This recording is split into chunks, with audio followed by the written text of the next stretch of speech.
Hello, I'm Tim Harris. This is Julie Harris, and this is Real Estate Coaching Radio. That's right. So make sure that you hit the subscribe button so you won't miss any future episodes. Thanks again for popping by. Hit that like button, and don't forget to leave your comments and questions so we can get right back with you. We will. Thank you for continuing to make our podcast, Real Estate Coaching Radio, the #1 listened to podcast for real estate professionals in at least the United States. And let us know what you think about this video. Leave your comments below. Thank you. Welcome back. Today is part 3, and we're talking about real estate listings not selling, and we've been giving you what many of you are agreeing are excellent points on how to get your listing sold. And a lot of you are doing the smart thing and using this series of podcasts we've done. This is day 3 and the last day on this series as a checklist so that you don't make the mistakes that, frankly, a lot of your competitors are making in the marketplace right now. This is very important that everyone understands this. This is the best time that Julie and I have seen in easily 15 years to become a listing agent, provided you're willing to do the real work of real estate. And what do I mean by that? Well, guess what? It's not making a TikTok video about what you had for lunch today. It's not doing a TikTok video with your parrot. It's not worrying about making a bunch of YouTube videos hoping and praying that somebody's going to eventually call you. It's the real work of real estate, which requires having real conversations with real sellers, and that's what we teach you to do in Premier Coaching.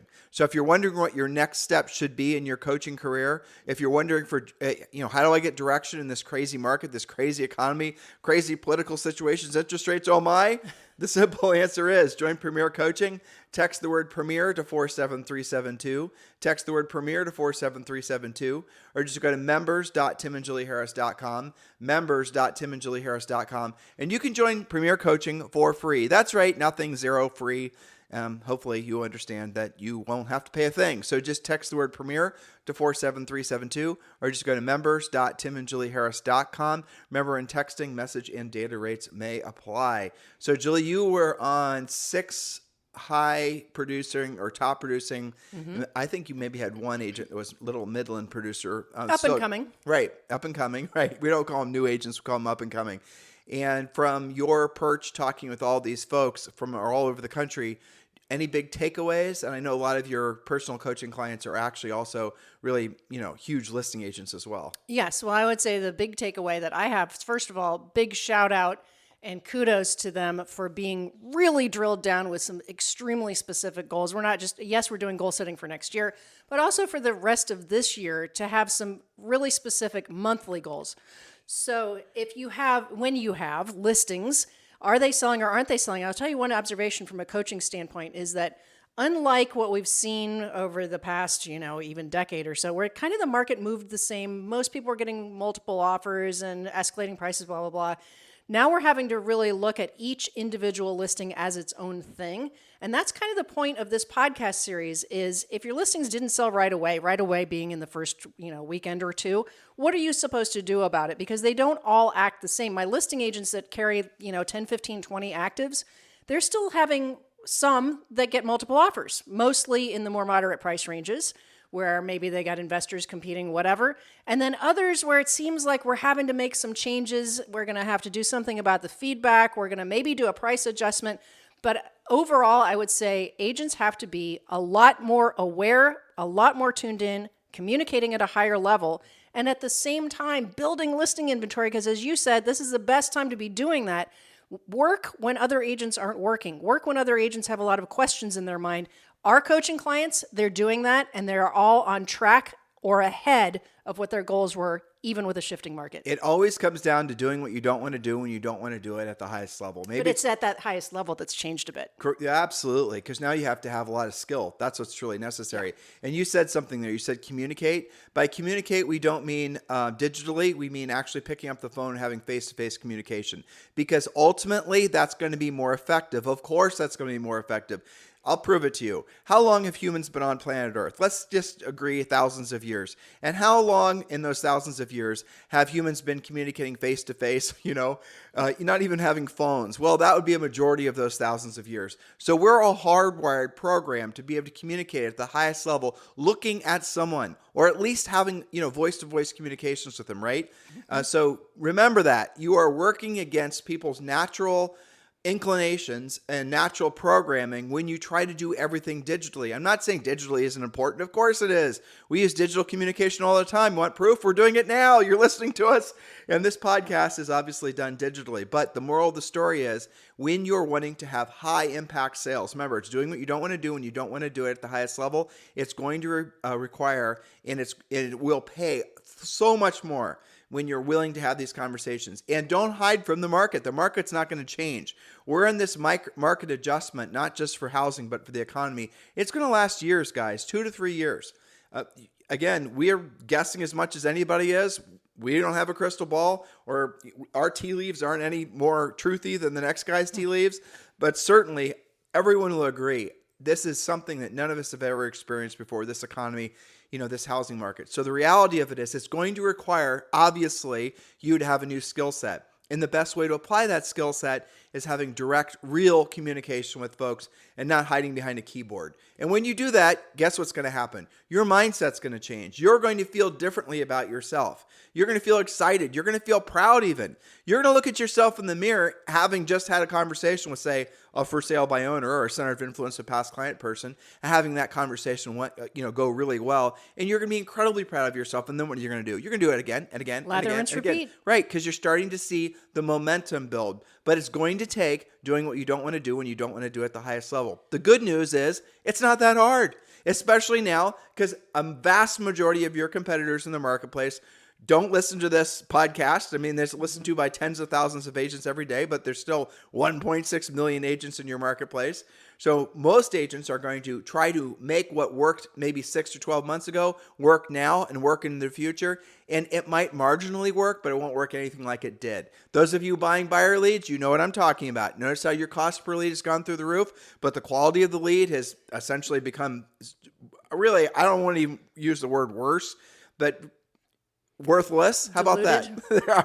I'm trying not to be overly critical, but we hear from these people all the time, and we have to somewhat, when we're presenting on the podcast, we don't speak as directly as we do if we are on a coaching call. That's true. But if we are on a coaching call, if I were talking with one of you, and you're a real advocate of buying buyer leads, I would ask you to do the math on how much that buyer lead was costing, factor in all your costs, and you quickly realize that you are working for basically, $8 or $9 an hour if that buyer bought anything at all, but you're paying in some cases $300, $400, $500 per buyer lead, not per closing.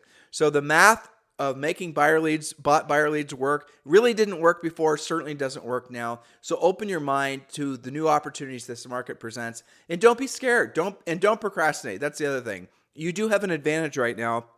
And you'll probably have this advantage for the next 6 to 12 months because the market's going to go through a real clearing. Agents who don't know how to actually compete in this new marketplace, they're not going to be around in a year. They're not going to be around in 18 months. That's unfortunately the truth. So a lot of agents that were doing a lot of the narcissistic type marketing that's been so prevalent in the last few years, I don't know how they're going to survive in this new market that requires skills and people having a real professional sales-minded approach to selling real estate. It's going to be interesting. But that makes room for everyone else who is up and coming, who is experienced, because on the other end of the spectrum, you have some agents that have maybe been at it for a while that don't want to go through another shift, and they're just going to hang up their license and retire. All of this means that for those of you who are focused, who are skills-based, who are taking action, and who are being versatile, all of you guys are absolutely going to thrive. I already see it with our coaching clients. They are drilled down, man. You don't get any negativity from them. There's no like, gosh, what's going on out there? They're like, let me tell you about the listings I've got set up. And I ask them, because we're trying to get the new profile through the shift, what's going on? And for those of you who are listening where you've convinced yourselves that, because your showing activity maybe is slower and maybe you've lost some buyers due to interest rates, that nothing's going on, well, the first thing you should do is get into your MLS and see how much is pending, because there's pendings all around you. See how many new listings are out there. There's new listings every single day. The inventory is going up. And then ask yourself, how many of those deals are you in the middle of? Because that proves to you there's a lot going on, but the nature of it has changed. Well, yeah, to your point, Julie, I mean, what was it? 2021, there were 6.1 million, I think it was 6.13 million home sales.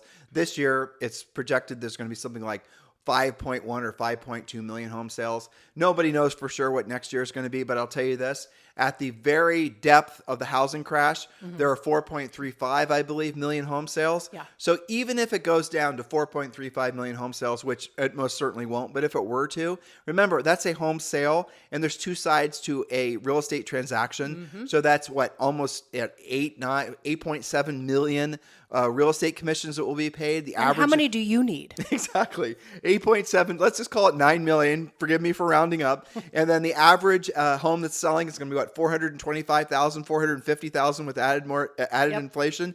And then you multiply that times whatever your local commission is. Guys, hello. Are you telling me there's not a lot of opportunity out there? The opportunity is just going to different agents. That's really what's happening. Agents that are willing to do the real work of real estate, which is what we teach you in Premier Coaching. So, Julie, let's finish out day 3. We've got 1, 2, 3, 4, 5 points. And I know a lot of you guys are writing these down. We don't share our notes anymore on the podcast. Why? Because a lot of people are cutting and pasting our notes and reproducing them without our permission. So now we read you our notes. And so it's up to you to take notes from what Julie's about to share with you at point number 11. All right, point number 11. This is part 3 of our 3-part series about not just taking listings, but making sure that they sell. So all of these points you can use when you take the listing prior to getting it active, but also for those of you who maybe have some listings that didn't sell immediately.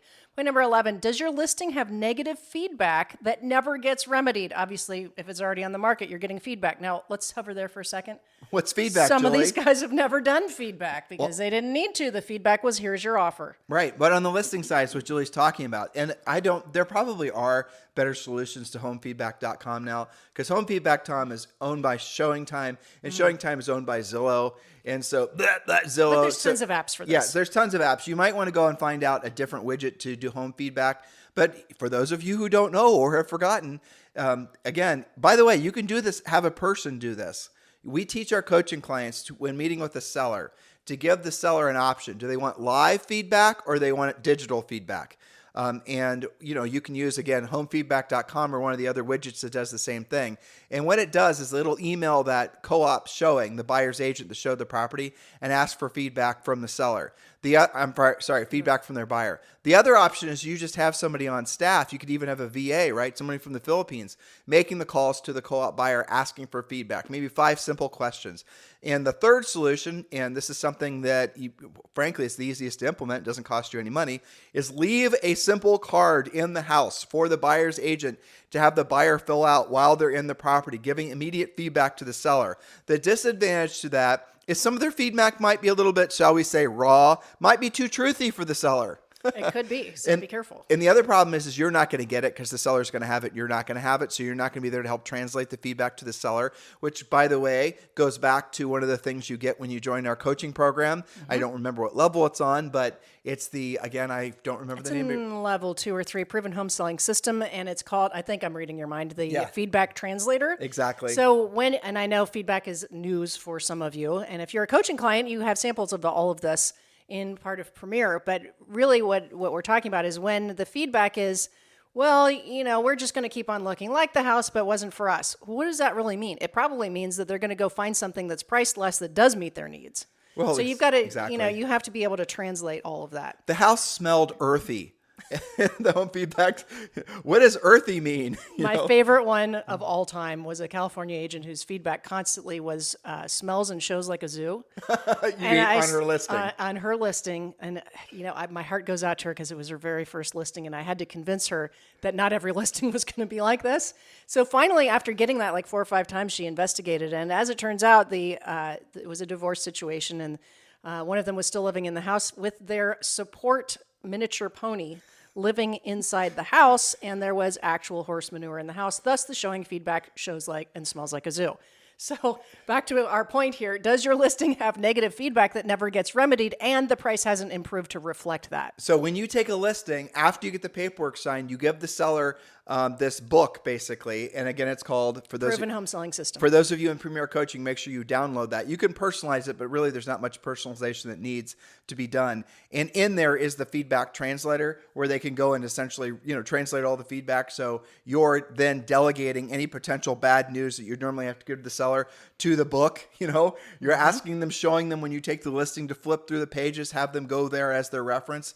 Don't put it online. Give them something because it feels more substantive. It makes it feel like you're giving them, because you are giving them something that has more value than just telling them to go to a website. That's right. But the point is that if you keep on hearing the same things, don't do nothing about it. You've either got to adjust the price to reflect what you're hearing, or fix the negative, in many cases, help the seller fix the negative feedback. One of my coaching clients has an older home in an older area, and we couldn't figure out what was going on. We thought that it was priced correctly. She sent me a picture of it, and it's a metal door that used to be just a decent-looking front door, green front door, but it has a big swath of rust over the front, and it has terrible curb appeal. So that's something that's probably pretty easy to fix. Point number 3, or 12. Point number 12, which is similar. Does your listing have too many personal items? Like family pictures, degrees on the wall, specific artwork, good, bad, or otherwise. These things can distract the buyer from focusing on the property and how they would live there. That's really important. And it's, again, one of those things that it's hard to tell a seller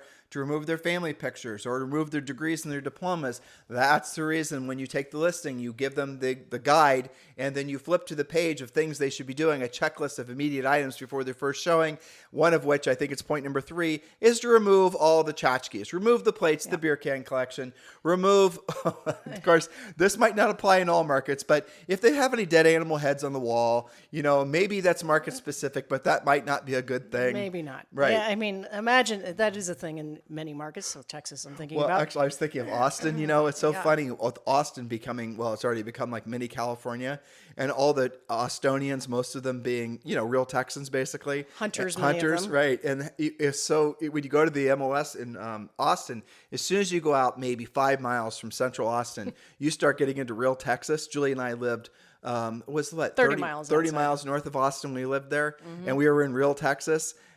It was unusual, let's say, not to walk into somebody's house and have just a whole barrage of wild animals staring back at you. Yeah, mounts, exactly. Yes, which was, something to get used to. But imagine somebody coming from a different mindset, different market, walking in there. Maybe they're just going to be turned off by it. They won't even want to see the pictures, really. No, a lot of cases. But there's a script to that. How you live in a house when it's being marketed for sale is different than how you actually live in the house. And since you're moving anyway, why don't we go ahead and box some of this up? Or bury the heads and have a nice funeral for them. But anyway, moving on. Yeah. Okay, so point number 13, does your listing have obvious detriments like, this is again kind of similar, like bugs, dog hair, cat box smells, unidentifiable smells or stains, or other off-putting things that are making the buyer run away?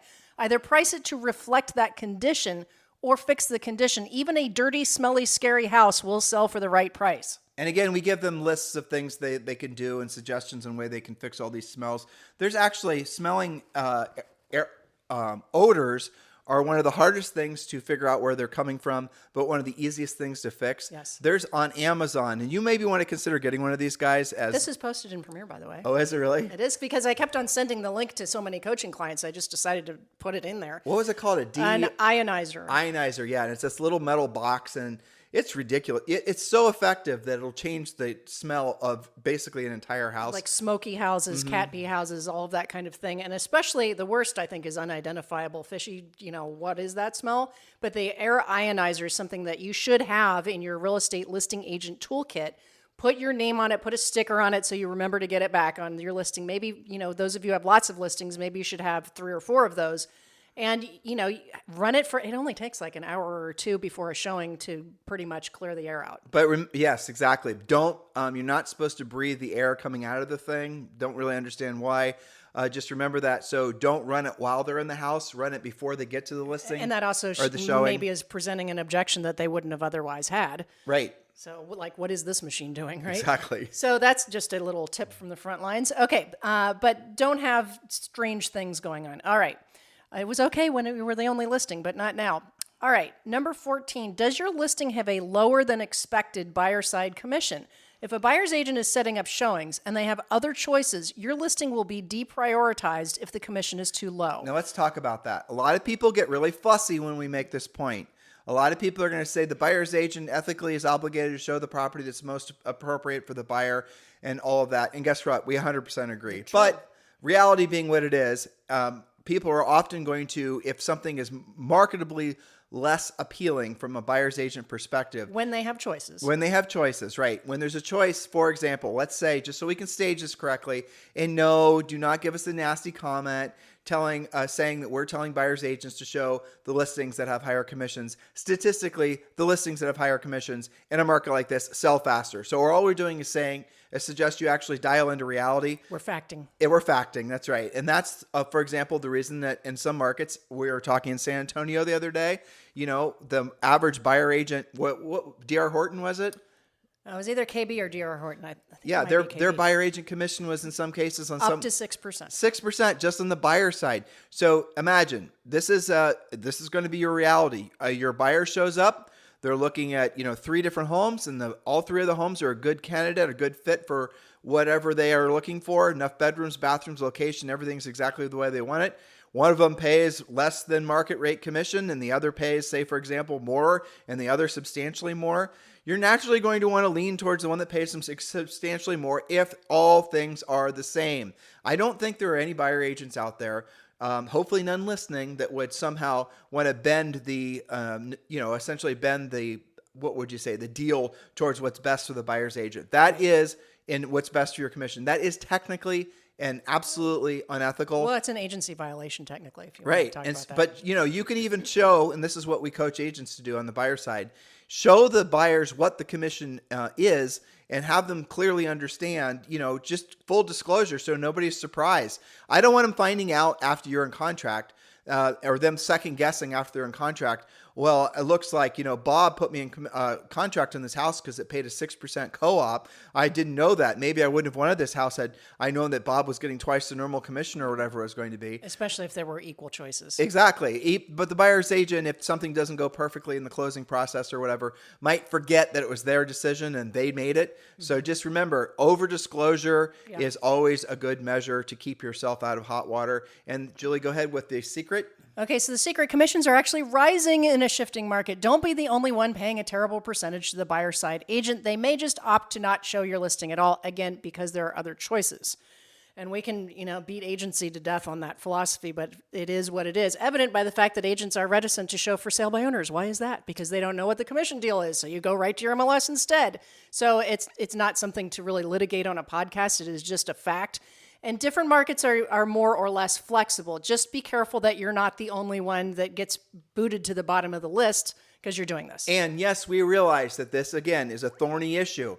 We are not wanting to walk into the briar patch here. No. We're just pointing out the fact that obviously if you've got something for sale, make it as appealing as possible. And one of the things you can do, you don't have to do, but you should consider doing, is offering an incentive to the buyer's agent. And that will make your house, that listing, even that much more appealing. And if you're wondering why, Bob is selling all of his listings, within a couple weeks and yours aren't selling or yours are taking a couple months, go to see what chances are Bob's listening to this podcast. Mm-hmm. Chances are Bob's doing everything we suggested over the past 3 podcasts. Do the same thing. Copy what Bob's doing, right? Yeah. Well, so for example, let's say that I'm a really motivated buyer and I've got one day this weekend to go out and I'm very qualified. I'm ready to make a decision. And I'm scanning through everything and my agent is scanning through everything. And there's 10 houses that really, I think, meet my criteria, my price range and all the rest.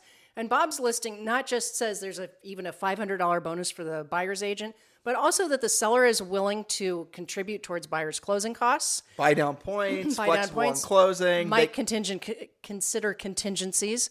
I'm probably going to want to see that first.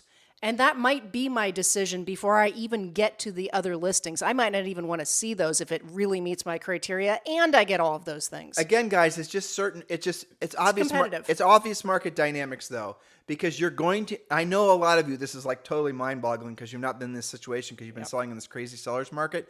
But what's going to happen is you're going to have 3, 4, 5 houses sometimes that the buyer can really choose between any of them.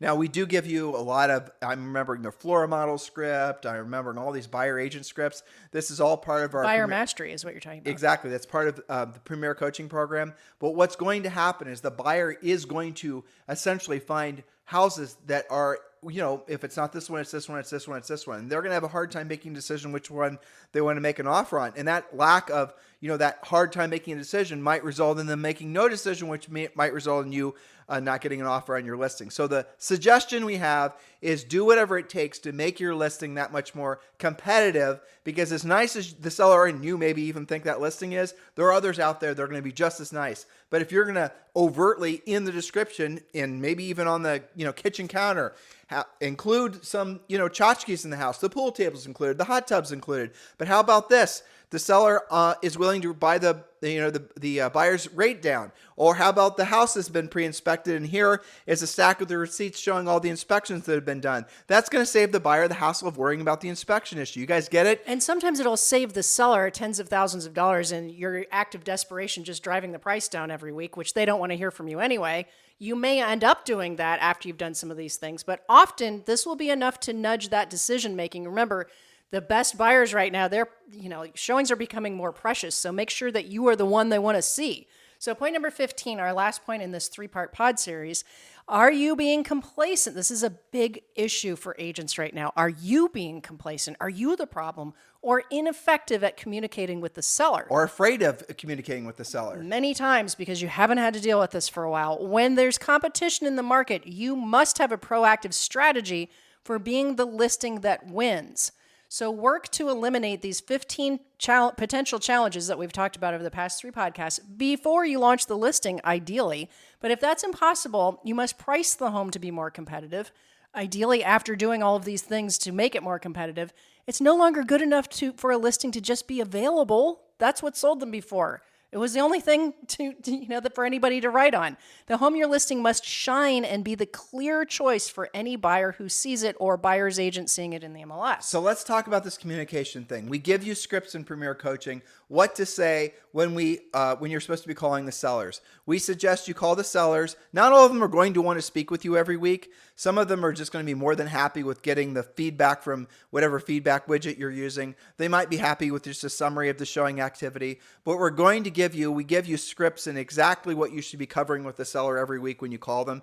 If the real takeaway from point number 15 is if you do not over communicate with them in a market like this, I promise you they will resent you. They will actually work against you. They may fire you. And they will fire you. And then you're going to see somebody else gets the listing, maybe the same price that you had it listed at, and they sell it in the first week. That's right. You got to work on over communicating in this market with the seller.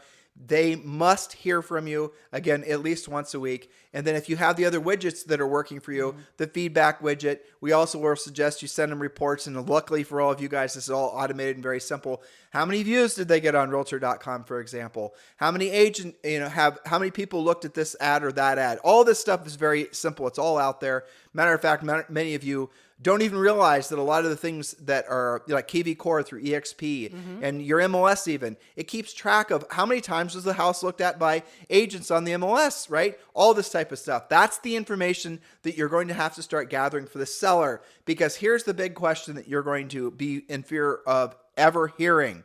It's a version of, what have you done for me lately? But here's the real death blow that most listing agents are fearful of hearing. Once you have the listing, once you put all this work and sometimes money into getting it sold, the agent or the seller is going to ask you, hey, Bob, why haven't you been showing the property? That is a really, really scary question, and I'll give you the answer to that question in a second. But Bob, why haven't you been showing the property? And you're going to say, well, I've got all these ads going on. We've got all this, the Goodyear blimp. We are having all this, You are going to try to placate the seller, and that will work for a relatively short period of time, a week or 2 or 3. And then the seller is going to go, I hired you to sell this house. You haven't been showing this house. You are not bringing your buyers through. I hired you because I thought you actually knew what the hell you were doing and you'd have buyers. You're going to need to know how to handle that situation. If you actually have that conversation with that seller, it's because you've been ineffectively communicating up to what you are doing for them. Correct. And you didn't essentially set the whole relationship in a path towards success when you took the listing, thus the guide and learning how to say other things to them. You have to set realistic expectations, because if they're thinking like the house that they sold 3 years ago, it's going to sell in 3 seconds with 30 offers, and you now are into month 2, you're going to be fired because they feel like you lied to them. So the script for that, by the way, is, Mr. Seller, listen, I appreciate you asking, and that is a great question. And the fact is I might not always be the agent that's showing the house, but I am the reason that it's getting shown. And let me explain why. Most agents are basically just passive. They're going to stick it in the MLS. It's called the 5 Ps. They're going to put a sign. They're going to put it in the MLS. They're going to, I don't remember all of them. Pray to the real estate gods. No, I think that was number 5. Possibly try an open house. That's right. That was one of them. Put a sign in the yard. Yeah. And there was maybe another one. We have to find it. I forgot what the 5 Ps were. But so but basically they're passive. Right. They're passive. That's really the essence of the 5 Ps. They're passive. They're not doing anything. Whereas what I'm doing, Mr. Seller, is I'm being proactive to get the property sold. That's the reason that in, say, for example, Realtor.com, you had, 47 people view all the pictures last week. That's the reason that you had, 6 showings in the past week. So I might not always be the agent that's showing the property, Mr. Seller, but I am the reason it's getting shown. Hopefully that, and then generally speaking, that's going to make the seller happy. But if you get that question, it's because you've not been over communicating up to that point, and they're setting the stage. They're essentially making it so that it's going to be easier for them to fire you. And when they do, they're going to say this: Bob never communicated with me. That's what they're going to say. That's exactly right. And a lot of the work that we do in Premier Coaching is setting you guys up to have the scripts and the skills and the habits to avoid those types of uncomfortable conversations, especially when you're not used to having any of those, when it's never even crossed your mind because your listings were selling in 22 seconds. You have to be prepared for those conversations. So I'll tell you, our coaching clients have these specific things set up. They have multiple listings at the same time. They are talking to their sellers the same time, the same afternoon, every single week, using the 12-week seller communication plan until it sells. If they're not selling it right away because, they follow our pricing strategies and get it right in the first place, and they do things like this 15-piece checklist to make sure that you launch it correctly in the first place. Every one of our coaching clients has a specific plan for each listing because they're talking to them. I know because I talk to the coaches, because I talk to the coaching clients, that they'll say, I listed this on this date. If we make it to the third weekend and we don't have somebody that we're dancing with offers, if not more than one, then we're going to adjust the price to more accurately represent the expectations of the market, of the buyers in the market, if they haven't already got a feedback plan and everything else. The point is, there's certain things that you never say, and we teach you in Premier Coaching. Julie just gave you an example. So Mr. Seller, this is when you take the listing, right? And again, this is one of the many things you say to a seller so you don't set yourself up for failure and disappointment, so you set yourself up for success. Mr. Seller, if we don't have a verified written offer on your property in 2 weeks or 10 showings, and you have to adjust that accordingly. If you're selling more expensive stuff and the market's extra slow, you're going to have to know your market statistics. So you might want to say, 5 showings or 30 days or 3 showings. You guys get it. But, you figure that out. So if we don't have a written verified offer within 10 days or 10 showings or 2 weeks and 5 showings, whatever, that we agree that we will reposition the house in the market to correctly reflect the buyer's or the market's expectations. That's what you say when you take the listing. Now, what you're doing then is you're saying, so please, Mr. Seller, mark on your calendar, 14 days into the future, on the 15th day, I'm going to call you, and then we're going to review the house's position on the market. So again, we are in alignment with the buyer's expectations. So mark that down. What you've done is you've told the seller ahead of time that there is a imminent price change conversation. Setting expectations. Right, exactly. And when you do that, you notice you had them write it down. They're going to expect that into the future. They're going to, and here's the thing, it's kind of amazing. It's kind of the call before the call, which is another script we teach you in Premier Coaching. But the essence of it is they're going to go through the emotional, like if you just call them out of the blue and say it's time for a price change, you use all bad words and, not swear words, but price change is a bad word in the mind of a seller, right? Mm-hmm. So if you call them out of the blue and say, I want to get a price change, they're going to say hell to the no in most cases. Especially if that's the only thing they're hearing from you. And guess what? You're probably going to set yourself up to be fired. Oh, someone's trying to FaceTime us. That's weird. Who the heck is that? Oh, that's Zoe's friend. Just let it be. She'll handle it. Okay, so Zoe knows how to get her own. Yeah.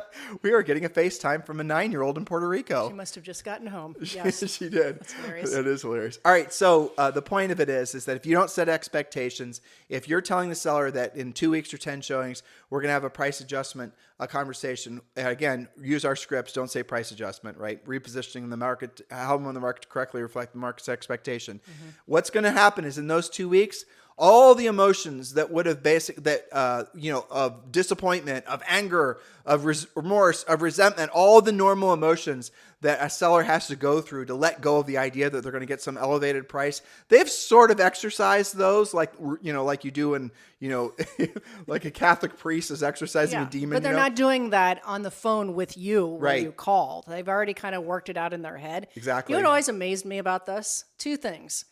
One is, this assumes that you don't price it right in the first place and sell it right away, because even in a shifting market, even a buyer's market, when it's priced right and it's staged properly and you prepare it like we did over these 15 points, a lot of that stuff will sell right away when you do it right up front. Oh, yeah. That still does happen. So I don't want to set their expectations that nothing's going to sell right away and you have to have this call every time.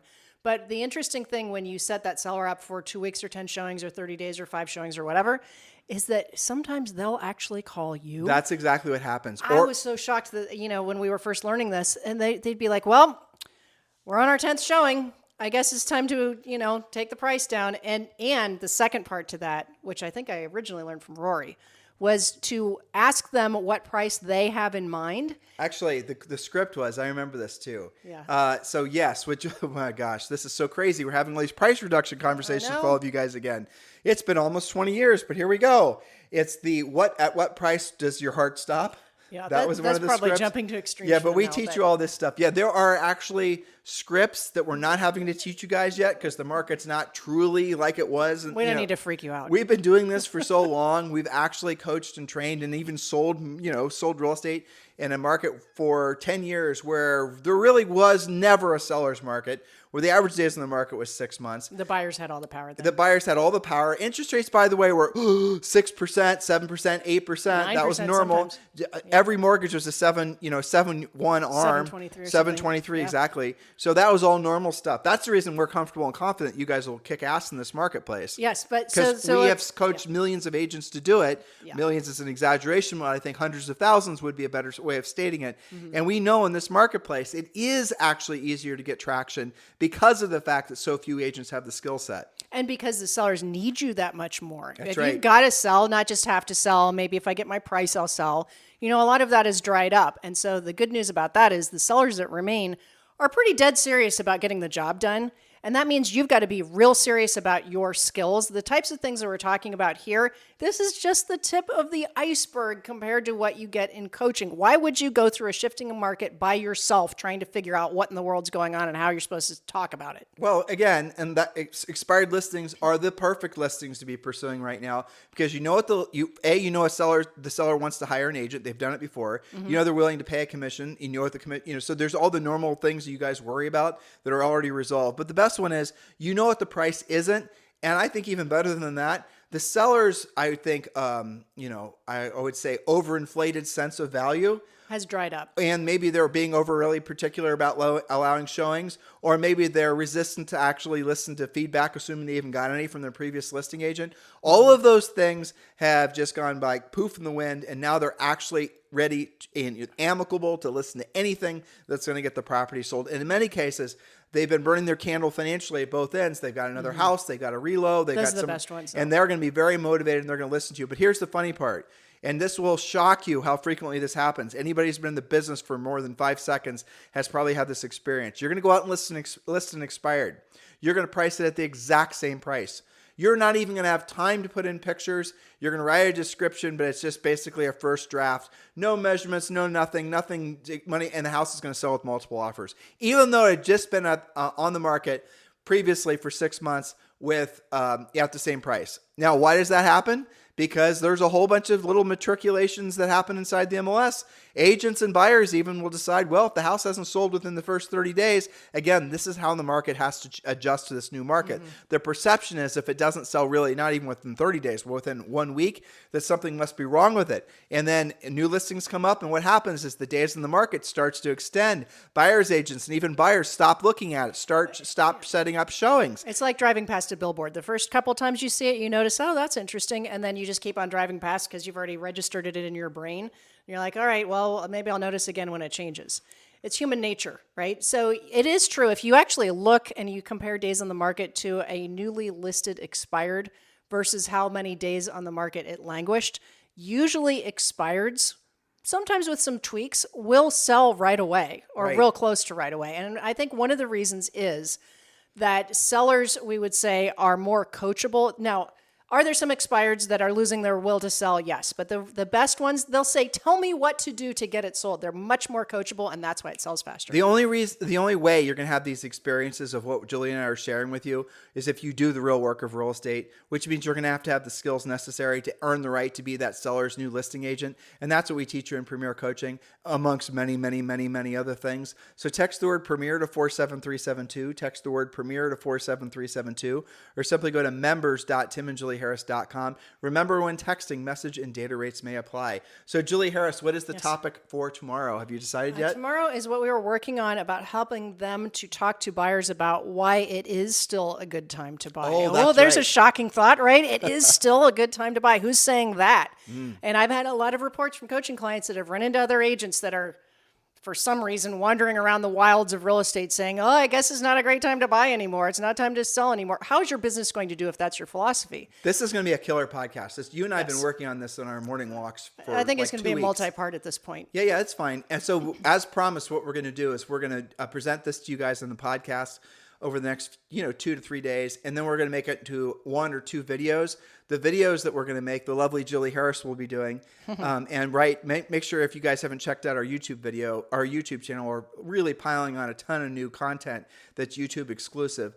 But then what we're going to do is we're going to make a video or videos presenting that content to your prospective buyers. And the idea is that then you can take those videos and then you can download them and or just share the link with your prospective buyers, so you can then essentially feel more comfortable working with them, and they can feel more comfortable buying a house. Because a lot of times what happens, and Julie just expressed it, is the buyer's agents are the ones that are querying the sale because they don't really know what's going on in the market. They don't, like, I got a message today, someone was asking me, like, how do I sign up to get the REOs? To which I said, well, what REOs? Go to your MLS and find out, tell me how many notice of defaults there are. I already knew what the percent of distressed property was in the country, but I wanted her to go and do homework herself. Guess what? There were no notice of defaults in her MLS. Done. None. Zero. Like zilch. And obviously, notice of defaults are the precursor to REOs. Why am I sharing this with you guys? Focus on the opportunity that's in front of you. And the market is, and again, this is a conversation for you to have with your buyers. If you think that there's going to be a lot of distressed real estate that's coming up, chances are, because most of you guys are honest, ethical, moral people, you're not going to feel comfortable telling someone to buy a house if you think there's a high probability the house will be worth substantially less in the future. And you're talking yourself out of working with buyers. You're talking yourself out of selling real estate. Well, here's the actual facts. What we're going to show you over the next few days on the podcast. Now is probably the best time to buy a house in maybe the next 10 years, even with the interest rates, right? Because of inflation. And this is going to be something that if you don't sell them the house, if you don't show them the house, if you're not encouraging in them and motivating them to move forward and buying the house, and then a year from now, their rent's gone up by 25%, and the house they would have otherwise bought's gone up by at least 10 or 15%, how are you going to feel then? And that's what you're setting yourself up for. So make sure you guys listen to the pods over the next few days. In the meantime, thank you for continuing to make this the #1 listened to daily podcast for real estate professionals in at least the United States.